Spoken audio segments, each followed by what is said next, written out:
Wesley was waiting for the school bus on a country road. He got on the bus and sat only in the back row. At the school for the hearing-impaired students learn sign language to communicate, one of Wesley's classmates always bullied him by rubbing dirt into his hair. He got off the bus by the roadside and walked home through the forest, living in a small community. During family dinner, Wesley's mother read a notice about a late mortgage payment. She asked the kids what they wanted for dinner. Wesley's little sister said she wanted a crocodile for dessert. They joked about it and had a great time together. After dinner, Wesley played chess with his mother and won. However, it seemed like she let him win to encourage him. The next day on the way to school, Wesley saw an obstacle on the road. There were many police cars and ambulances near a building. When he came home from school, his mother told him that his father had returned after being away for a long time. Wesley was a bit hesitant when his father asked for a hug. He wasn't really happy to see him. Ronnie worked as a truck driver and said he didn't know when his boss would send him on another trip.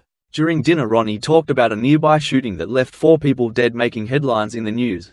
The mother changed the subject, mentioning that Wesley scored 95 on a test with only one mistake. His father didn't really care about the achievement, just nodding and saying it must have been a tough question. The mother asked Wesley if he wanted more food, signing the words using sign language. Ronnie wanted her to stop doing that because Wesley could lip read or wear a hearing aid, and they should treat him like a normal person. Otherwise it would be hard for him to adapt to society later on. The mother then asked Wesley without signing, and he nodded. Ronnie, satisfied, said that Wesley could hear just fine. The next morning, Ronnie told Wesley that his mother would be staying overnight at his grandmother's house and he would take care of him. He handed Wesley his school lunch bag. When Wesley opened his lunch, the bully bothered him again. However, Wesley didn't fight back and ignored it. On his way home, he spotted a man lying in the snow clutching a bag. The man gestured for him to stay quiet. His hands were covered in blood and he looked like he had been there for a long time. Wesley ran to get his father for help, but Ronnie was busy fixing the truck and didn't want to be disturbed. He didn't understand Wesley's signs and told him to write it down. Wesley decided to run back to where the man was with his father following behind. When they got back to the spot, Wesley saw that it was completely empty.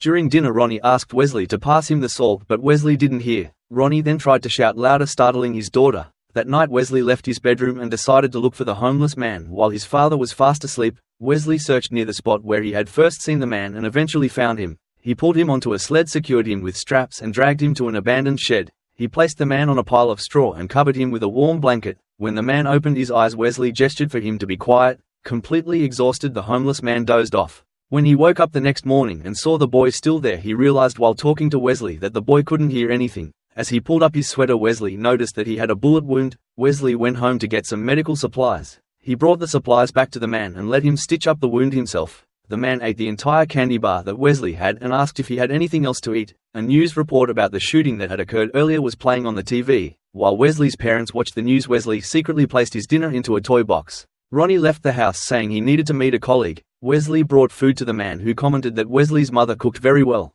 He then explained that he couldn't stay there any longer because he needed to meet a friend. He tried to stand up but failed to take more than a few steps. They could also hear the sound of a searching helicopter flying overhead. The man asked Wesley for a favor and gave him specific instructions on what to do. He told the boy to go to a roadside cafe. Wesley left the man's ring on the truck. The truck driver had just left the cafe with a girl when he saw the ring on his truck and gave Wesley a ride. The boy handed the driver an envelope and refused to tell him where the man was. Just then a police car passed by. The truck driver said he needed time to arrange everything and that it would take at least a few weeks. He handed Wesley a paper bag. When Wesley returned, he gave the bag to the man. The man took out a phone and said he would have to stay there longer than expected. The boy brought him some warm clothes from his father. Wesley watched the man exercise and tried to mimic his movements. The man approached and taught him how to do pull-ups. A little later, Wesley was watching TV with his sister when his mother came home. His father also returned with a pile of firewood. He dropped a few logs and Wesley rushed over to help. But instead of picking them up, he started organizing them for his father to carry. Ronnie got angry because the boy didn't hear him and shouted for him to stop. Later, Wesley brought a checkers set to the man and they played a few games. Wesley lost and felt frustrated, flipping the entire board over. The man said, "You think I'm going to let you win just because you're deaf? You only win when you deserve to win." Wesley wanted to give up, but the man told him to come back. He began teaching Wesley some tricks and advised him to think carefully before making a move. The man asked Wesley how old he was and mentioned that he also had a daughter about Wesley's age. He also inquired about what was stuck in Wesley's hair. Wesley told him about being bullied at school. The man asked him to bring a thermos and a piggy bank. He smashed the piggy bank, filled the thermos with coins, placed it in a bag and struck it hard against a metal container. He then handed the backpack to Wesley and asked him to follow along. But Wesley couldn't hit hard. The man started scolding him to provoke his anger. "What the hell is wrong with you? Don't act so weak anymore. Hit it hard like you really want to do it." Wesley lost his composure and struck the container forcefully. At school, Wesley felt restless. He sat in class waiting for lunchtime. Finally the bully approached him during lunch. Wesley suddenly stood up and stared aggressively into the bully's eyes. He remembered the man's words, "Stay calm, stand firm," look him straight in the eye and smash his damn head in, and it worked. When he got home he saw his mother talking to Mr. Champers. He sat down and Mr. Champers told him about a robbery that had occurred 3 weeks earlier. He said that 4 out of 5 robbers had been caught but 1 had escaped. He showed Wesley a picture of the fugitive and Wesley recognized him as the man from the shed. They knew he was injured and might not be able to run far. Wesley looked out the window and saw 2 agents watching the shed from outside. Mr. Champers asked if Wesley could see the man and Wesley remained silent. Another agent knocked on the door and Mr. Champers left. Later, while playing checkers, Wesley noticed that the man was missing a finger on his left hand. The man explained that a tiger had bitten off his finger. He then learned how to track it down and ultimately killed the tiger, tightening its heart. He had attached it to a ring. Wesley fell asleep on the pile of straw, but the man woke him up and told him to go home. On the way to school the next morning, Wesley painted his finger black to look like his new friend's. He taught the man a loyalty vow in sign language. They played around with each other like a father and son. When Wesley ran to pick up a ball, he didn't realize that the sheriff was watching through the shed window. The man suddenly grabbed him, covered his mouth, and pulled out a gun, but the sheriff then walked away. That evening Wesley planned to go to the shed, but his father noticed and asked where he was sneaking off to. The drunken father mumbled that nothing in the house was working properly, from the tractor to the TV, and he couldn't fix any of it. He recounted how his father used to be able to fix everything just by hitting it hard. Then he began to pound on the TV, kicking it and shouting. The next morning Wesley brought toilet paper to the shed and tried to leave quickly. The man stopped him and noticed the bruises on his face. He asked, "Did school do that to you?" Wesley didn't answer and quietly walked away. The man realized it was caused by Wesley's father. The mother checked the bruise, but Ronnie lied, saying that Wesley accidentally got hit in the elbow while he was punching the TV. At dinner Ronnie mentioned that he would take his son fishing, but Wesley couldn't understand without sign language. Then his mother translated his father's words. Wesley agreed to go fishing, although his expression still showed concern. That night Ronnie was drinking at the bar. When he stepped outside to use the restroom, a stranger approached him. Ronnie irritably asked, "What do you want?"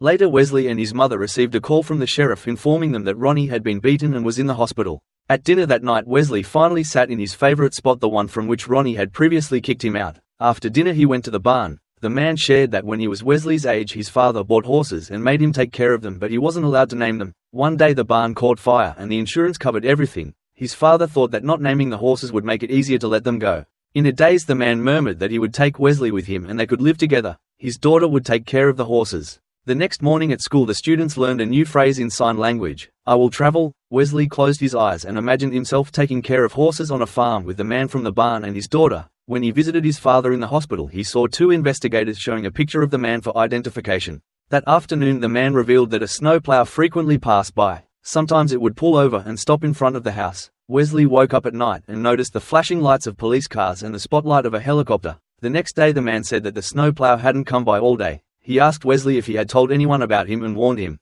Wesley brought his backpack to the barn. As usual the man asked him what he had brought for dinner, but Wesley seemed confused. The man grabbed Wesley's backpack but he wouldn't let go. The backpack opened and a thermos full of coins fell out. "Wow, I didn't expect that," he said, telling Wesley to get ready for the next night.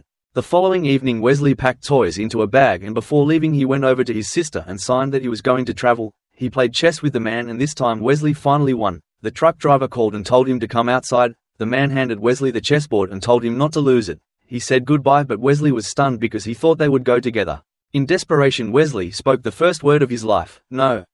He hugged the man tightly and wouldn't let go. The man tried to explain but Wesley wouldn't listen. Forced to push him away roughly he told him to leave the barn. Wesley ran outside and was grabbed by a police officer, causing the chessboard to fall. Sitting in the police car he saw Mr. Champa ordering an attack. Wesley saw the truck driver in another police car. The man began shooting and was killed. Wesley tried to scream in pain but no sound came out.